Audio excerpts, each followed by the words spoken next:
Class 6 के भैया बहन ध्यान देंगे। आज हम लोग भूगोल में एक नया अध्याय पृथ्वी के प्रमुख स्थल रूप, जो हमारा पृथ्वी है,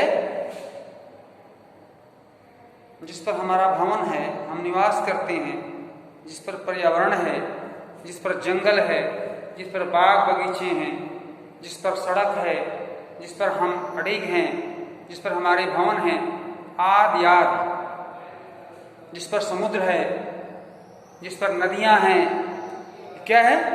पृथ्वी स्थल पर ही है। और पृथ्वी के अंदर जो निचली भाग है, अतल, उतल, रसातल, महातल, तलातल, और जो विभिन्न प्रकार के भौगोलिक जो पदार्थ हैं, जल, मिट्टी, पत्थर, कंकड़, सोना, चांदी, निकिल, तांबे इत्यादि कोयले, वो क्या है? वो सब हमारी पृथ्वी के नीचे है।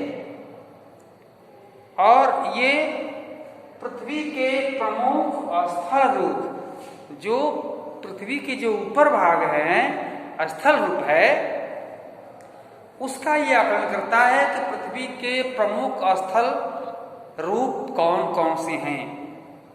हमने भूगोल में इस बात की ओर ध्यान दिया था, पढ़ा भी था कि भूगोल किसे कहते हैं। तो आप जल्दी इसका उत्तर नहीं सोचता है कि वास्तव में इसका उत्तर हम कैसे दें। भूगोल किसे कहते हैं, इतिहास किसे कहते हैं, नागरिक शास्त्र किसे कहते हैं, तो जानते हुए भी जल्दी आप इसका उत्तर नहीं दे पाते।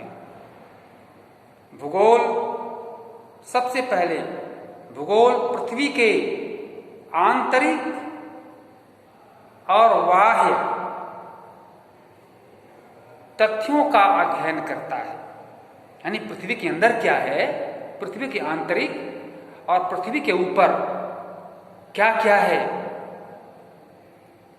इसका अध्ययन करता है। और क्या करता है? पर्यावरण में होने वाले परिवर्तन का अध्ययन करता है। अभी पर्यावरण है, अभी बादल आ जाएगा, वर्षा होगी, घनाघोर पानी होगा, आंधियां आएंगी, अर्थात मौसम का अध्ययन करता है। जो पृथ्वी के ऊपर है, पर्यावरण है, क्षोभ मंडल, आयन मंडल, समताप मंडल, बहिर्मंडल, इसका अध्ययन करता है। इतना ही नहीं, हमारे टोले पड़ोसे,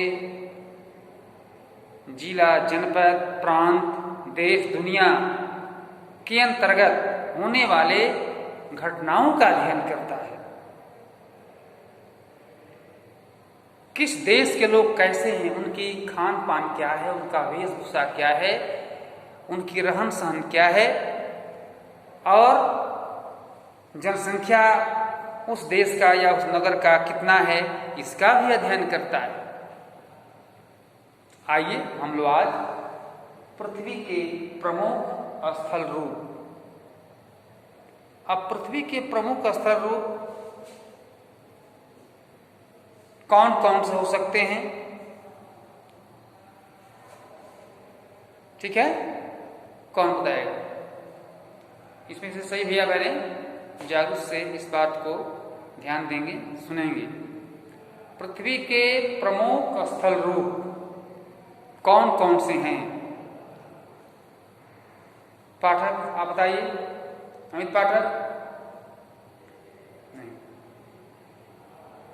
मानसी गोदरा आप बताइए। हाँ बोलिए। पर्वत है, ठीक है, पहाड़ है, ठीक है, नदी भी है, हाँ ठीक है, आप ठीक बता रहे हैं, ठीक है। तो ये अनुष्का यादव, तुम कभी कभी देखने में आता है कि सुस्त से बैठी रहती हो, सुनती ठीक से नहीं हो। पाठ को जो पढ़ाया जाए ठीक है सुनिए, और जब इसका प्रश्नोत्तर का जो लिखवाया जाएगा इसको भी ठीक से लिख करके याद करेंगे। तो सबसे पहले ध्यान देंगे कि पृथ्वी के विभिन्न स्थल रूप, विभिन्न रूप क्या है? पर्वत है, पठार है, मैदान है, झील, नदी, पहाड़ी, डेल्टा, नदी मुहान, तट, प्रायद्वीप, स्थल संधि, समुद्र इत्यादि हमारे भवन भी है।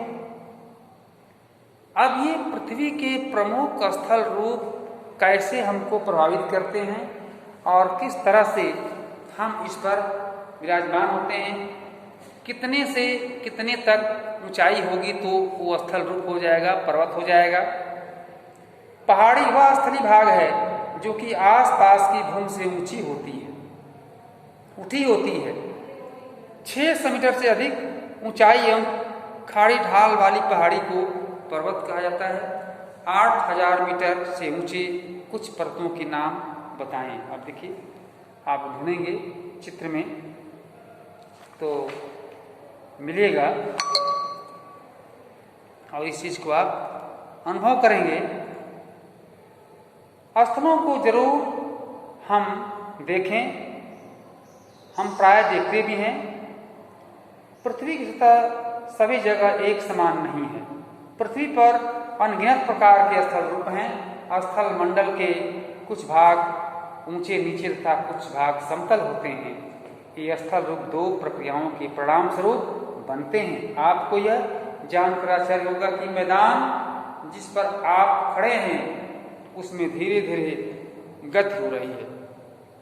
आप देखते हैं ना कि पृथ्वी चलती है, सूर्य नहीं चलता, पृथ्वी चलती है। पृथ्वी की गतियां हम जो पाठ पढ़े थे तो वास्तव में हम यहीं पर हैं, जो हमारे साथ सब कुछ है, इसलिए हम जानते हैं कि हम यहीं के यहीं हैं। लेकिन हमारी पृथ्वी गति करती हुई 365 दिन में सूर्य का एक चक्कर पूरा कर रही है।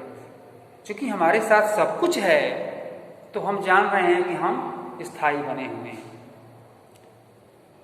धीरे धीरे गति हो रही है। पृथ्वी के अंदर लगातार गति हो रही है। प्रथम या आंतरिक प्रक्रिया के कारण बहुत से स्थानों पर पृथ्वी की सतह कहीं ऊपर उठ जाती है तो कहीं धंस जाती है, कहीं नीचे हो जाती है। ऐसे हमारी पृथ्वी का ये बनावट है। आप देख रहे हैं पृथ्वी का बनावट में दिया गया है। अभी आज आप लोग पाठ पढ़ेंगे तो गृहकार्य में इसके चित्र को आप बनाएंगे।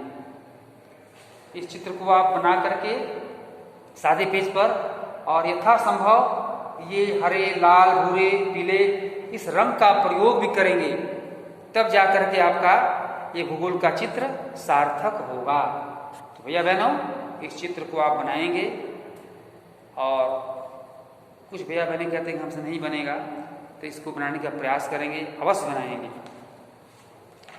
अब इस पर जो है ये दूसरी बाह्य प्रक्रिया, अपरदन, निक्षेपण, पर्वत, हिमानी, ये सब होता रहता है। अपरदन होता है, आप देखते हैं कि पानी होता है तो बरसात के दिन में जो स्थल रूप देखते हैं वह घिस करके पानी के प्रभाव से जब हवा और पानी एक साथ चलता है तो मिट्टी को अपरदन करता है, काटता है, और वह कट करके पानी के साथ जो ढलान है उसकी तरफ जाते हुए और गड्ढे में वो माटी से जल जाता है और वह जो गड्ढा है वो ऊपर की ओर उठाया जाता है। इस प्रकार से पृथ्वी के स्थल का एक परिवर्तन भी हम देखते हैं कि हो जाता है। कभी कभी देखते हैं कि आपके दरवाजे, आपके द्वार पर खड़ंजा या ईंटा नहीं बिछा हुआ है तो पानी यो बह करके और वो मिट्टी को लेकर के बहाव करते हुए और जो खाल, जो ढलान है उस पर जाकर के वो पानी इकट्ठा होता है और वह गड्ढा जो है भरता जाता है। इस प्रकार से विभिन्न प्रकार के स्थल का रूप होता है। जैसे मानव का रूप होता है, हमारे कभी बाल बढ़ जाते हैं, हम कभी दूसरे वेश में आते हैं, तो मनुष्य का जो रूप है, रंग है, जो वेश है, वो हम चेंज करते हैं। कुछ तो हम चेंज करते हैं तब होता है, और कुछ हमारा रंग रूप प्राकृतिक है जो मुझे अपने आप न चेंज करते हुए भी चेंज होता है। जैसे हमको बढ़ना, हमारी दाढ़ी मूछें आना, और हमारे जो शरीर में परिवर्तन है वह होना, इसको आप नहीं परिवर्तन करते हैं, यह स्वतः होता है। हम वस्त्र पहनते हैं, श्रृंगार करते हैं, ये हमारी परिवर्तन है। तो हमारी वेशभूषा का परिवर्तन, हमारी मानवीय परिवर्तन। परंतु प्रकृति का परिवर्तन क्या है? अभी दिन है, अभी जो है मौसम उजाला है, धूप है, वर्षा हो सकता है, बादल घिर सकता है। There is many clouds to around the environment, ये हो सकता है। And it will the rain coming from, ऊपर से स्काई, फ्रॉम द स्काई, वर्षा हो सकती है। इस प्रकार से हमारा ये जो रेन है और ये जो पृथ्वी का हमारा जो स्वरूप है, जो हम देख रहे हैं कि पृथ्वी के प्रमुख स्थल रूप है, इसमें परिवर्तन होता रहता है और इस परिवर्तन का ही हम अध्ययन करते हैं। यही भूगोल है। आप इस चित्र को आप बना लेंगे। धन्यवाद।